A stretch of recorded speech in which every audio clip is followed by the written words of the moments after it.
Yes, people, what's happening? Welcome back to Chelsea Fan TV and welcome to another edition of Player Ratings. First things first, guys, make sure you smash the like, subscribe if you're new around here, all of that good stuff. And as always, leave your thoughts in the comments below. Let me know if you agree or disagree with anything that I have said. And what an afternoon it was at Stamford Bridge as Chelsea won 4-2 against Brighton. A crazy game of football. The first half was absolutely mental.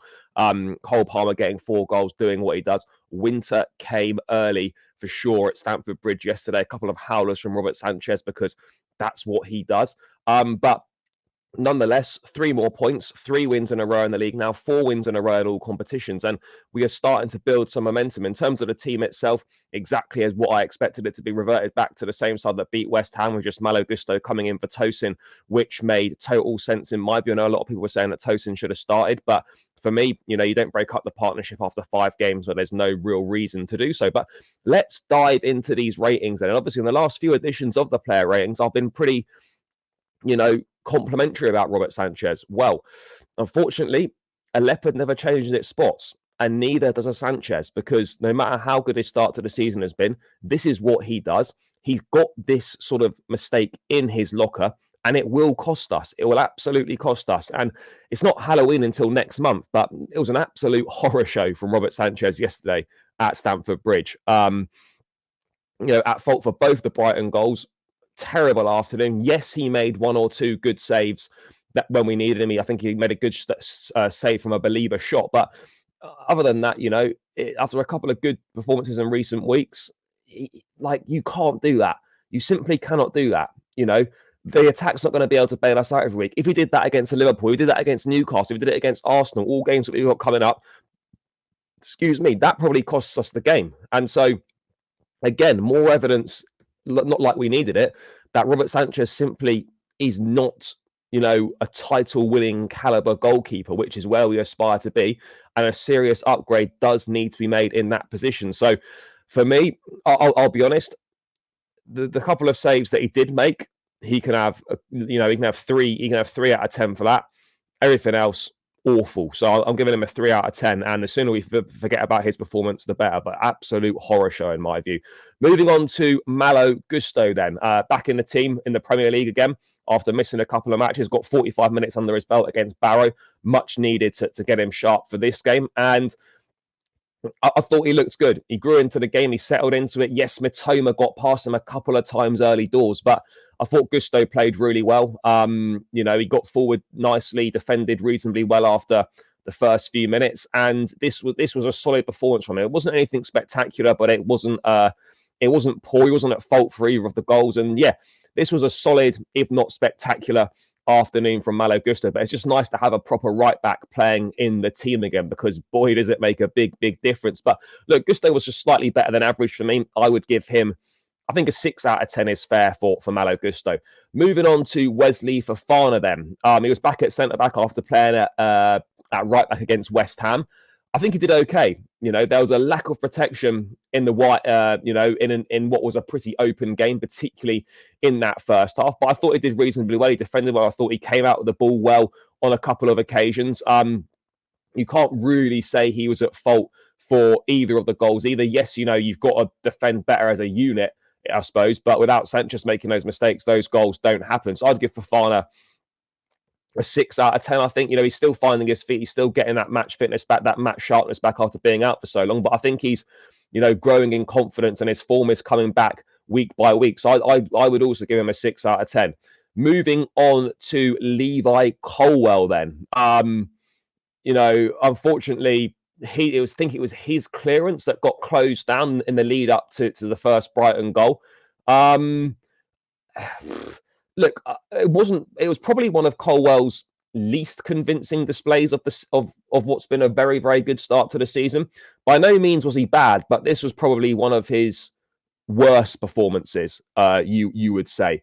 And I feel kind of a bit bad saying that, but it is true. Compared to the standards that he set, at the start of this season, this probably wasn't one of his better performances, but he did do reasonably well. Again, his brilliant range of passing was on display.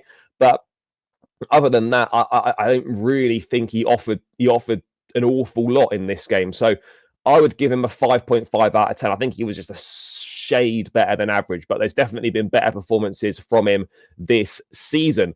Moving on to Marc Cucurella, then, loudly booed every occasion by the Brighton fans. Obviously, he didn't win the challenge in the air, which led to Brighton's first goal.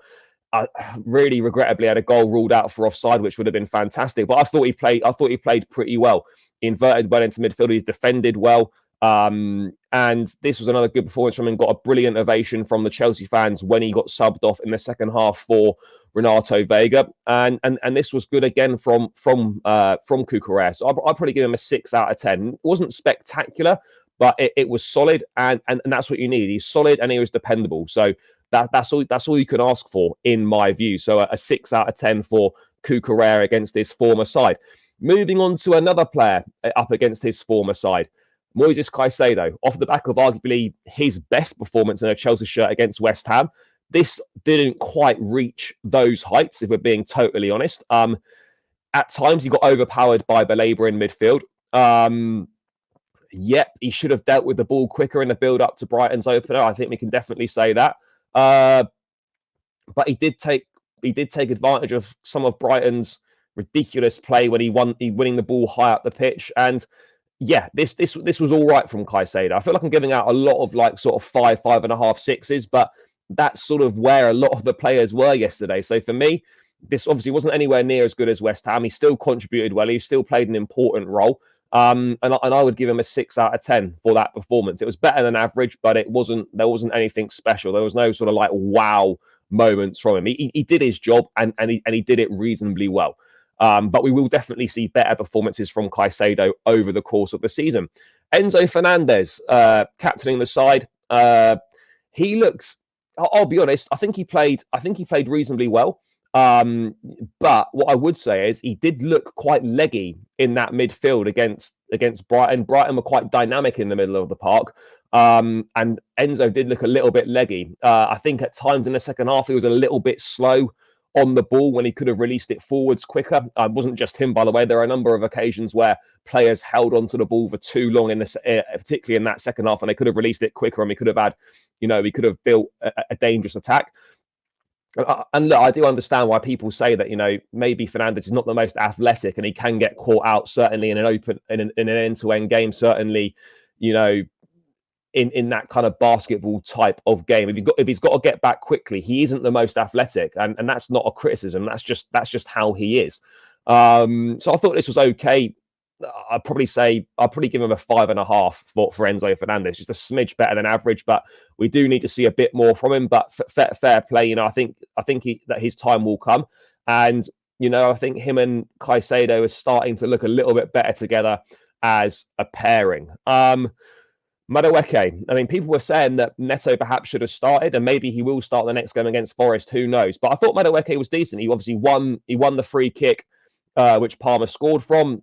He did have a decent opportunity, which he put wide himself, but he looked dangerous on multiple occasions against the Brighton high line. He set up a goal which was ruled out for offside because he was offside, obviously, in the build-up. This was all right. I thought this was okay from Madueke. It was definitely an improvement from the showing against West Ham. But Neto is definitely knocking at the door now to potentially take his place. So Madueke, for me, 6 out of 10 in my opinion. Looked dangerous against the high line, as I said. Won the free kick, which Palmer scored from. And one thing I would say, though, is that his defensive work rate was really impressive yesterday as well. It's not just his going forward. Defensively, I think he's definitely improved on that side of his game as well. Moving on to the man of the moment, the best player in the Premier League, in my opinion, comfortably right now. An absolute masterclass. What more can we say? Broke Premier League history. First man to score 4 goals before half-time in a Premier League game. He could have had 2 more. He could have had 5 or 6. He missed a couple of really good opportunities himself, when he admitted that he was frustrated by that. And that's kind of the mentality you want. You scored 4 goals, but you're frustrated that you missed 2 opportunities. Should have had 6. There were a few assists as well that he could have had. Jackson obviously missed a few opportunities when set up by Palmer. But look, an absolute masterclass. What a player. What a guy. And we're just blessed to be able to watch him on a weekly basis do his thing, because he is an absolutely sensational player. 10 out of 10 from the penalty spot. Ridiculous free kick. Great finish near post when he receives the ball from Jadon Sancho. You know, it's Cole's world, and we're all living in it. You know, it's as simple as that. What a player, what a guy. And £40 million. What an absolute bargain. Thank you very much, Manchester City. But 10 out of 10 for Cole Palmer. The first 10 on the player ratings this season, and thoroughly, thoroughly deserved. Moving on to Jadon Sancho then. Again, impressive. 3 assists in 3 games now. Great pass for Palmer's goal. He won the penalty after some great play on that left-hand side as well. And he's settled in and made a really impressive start. And already he's locked down that left wing position. It's his own right now. And again, thank you, Man United. You know, just goes to show that you give this guy the right platform, the right environment. You believe in him. You show him a little bit of love as a top player there. And once again, Man United proving that they are the problem and not the players. And this was good from Sancho. Liked what I saw from him. Good minutes in the tank again for him. And yeah, you know, I'd give him an 8 out of 10. I was impressed by what I saw from Jadon Sancho. Moving on to Nicholas Jackson then. People are going to obviously highlight the missed opportunities, and I understand that. But one thing I will say is that's what you're going to get from Nicholas Jackson. You're going to get some games where he does miss chances. But for me, and I'll always say it, no matter who it is, as long as my striker is getting in those positions and is in the end of those chances, he will score goals. It didn't happen today, but he will score goals. And I'd much rather my striker is in those positions missing chances than not being in those positions at all. Good decision-making to set up Palmer's opener, even though he almost fumbled it slightly. Wasteful in the second half, though. You know, twice he took too long to get a shot off.